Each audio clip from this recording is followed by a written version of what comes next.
Hey everyone, this is Chris Coons, your 2020 project director. I'm here with Ashley Peters.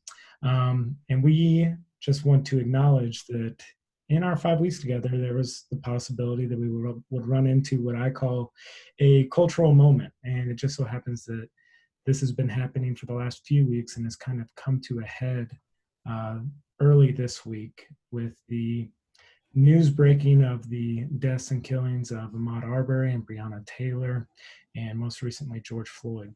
So we want to take a moment to address organizationally and as a project uh, those very things. And we want to start by apologizing for how delayed that response has been. And we want to assure you that that delay has not been a personal delay, but there's been personal responding and processing. But I think that it's easy for me to forget that there needs to be a more broad, global, cultural, or organizational response to it. And we want to take some time to do that right now. And we understand that our silence can and probably has been hurtful for some of you. We want to apologize for that and tell you that we intend to respond to that now. And the way we want to respond is we want to encourage people on the project to, number one, just become educated with those very things and what's happening. Number two, to acknowledge the pain of our brothers and sisters of color. I understand that many of you over the last few days or weeks or months have felt hurt, have felt angry, have felt sad, fearful, exhausted, or perhaps even just numb. And personally, I've, over the last few days, felt very sick, very sad, very angry. And over the past few months and years, there's often times where I look at the state of our world and feel very hopeless. And I want you all to know that we see you, we see your pain, and we're here for you. We're here to listen and to be there with you. Romans 12 tells us to rejoice with those who rejoice, but to weep with those who weep. And we want you to know that we are weeping with you. And the third thing I want you all to do as a project is to lament and to lament with us. And Ashley's here to explain a little bit about what lament is and how we want to encourage you to enter into lament. Yeah, so Ashley Cook actually will be going much further in depth of what lament is and how this can look played out later this summer during your word and prayer training. But I wanted to just give you a brief overview of what that could look like, especially during a time such as this and with our current state. So what is lament? Some of you may be asking, maybe this is the first time you're ever hearing of this word. But lament, simply put, lament is the honest cry of a hurting and wrestling heart with the paradox of pain and the promise of God's goodness. Lament is what stands in the gap between pain and promise. So it's kind of like this already, but not yet. It's a language of loss that I think should be prayed together often. This is where we voice our sometimes loaded and confusing or frustrating pain. And lament is also a prayer that should lead us to trust and worship Jesus. But how do we do this? What does this look like? I think first we do this by just turning to God. Because when we do this, we are inviting God to meet with us in our pain, which can be the hardest thing to do, to just simply turn to God.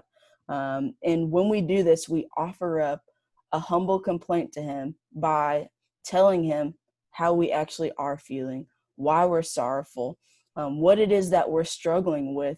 And I think this part, we can sometimes be like, what do you mean? Like, we complain to God, we say these things, but it is laying out bare, God, this is where I currently am.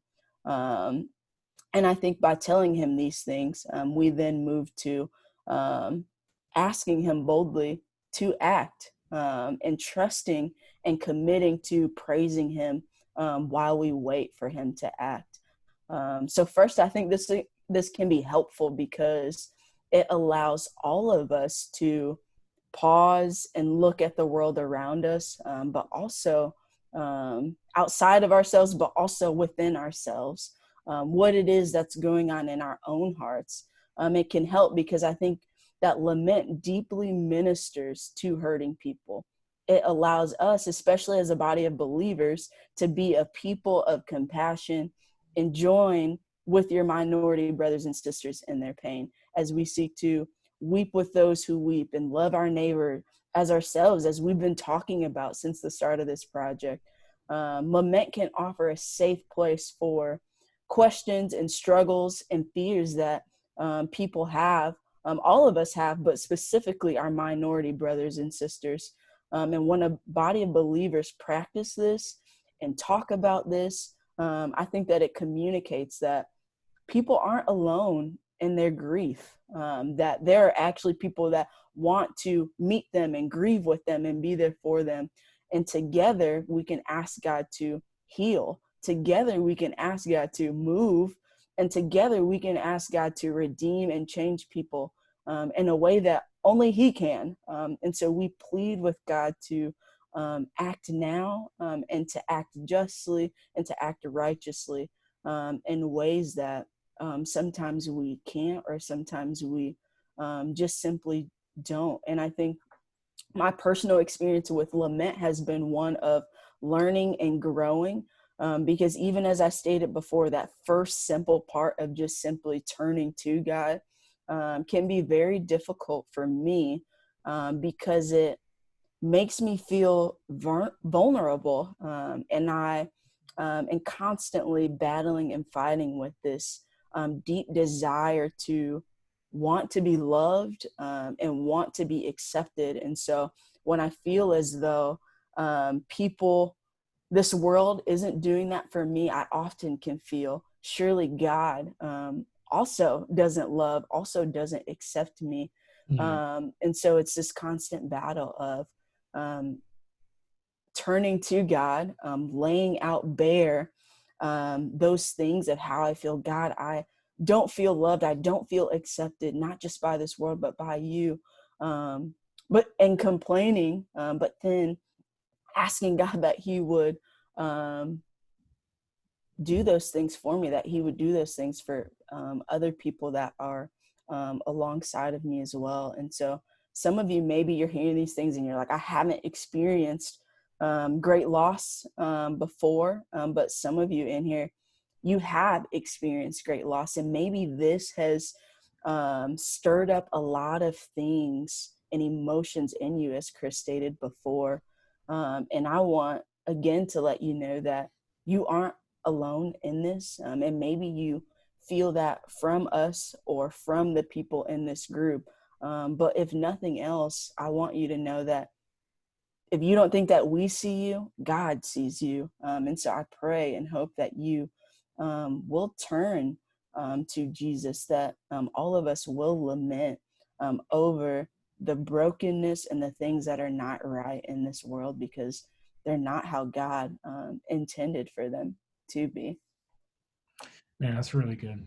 And I understand, I'm one of those people that I have not experienced a great deal of suffering until the last 5 to 7 years or so. So lament is a new language for me, and I'm sure it is for many of you as well. So as you seek to enter into this, I want to encourage you. Over a third of the 150 Psalms in the Bibles are Psalms of lament.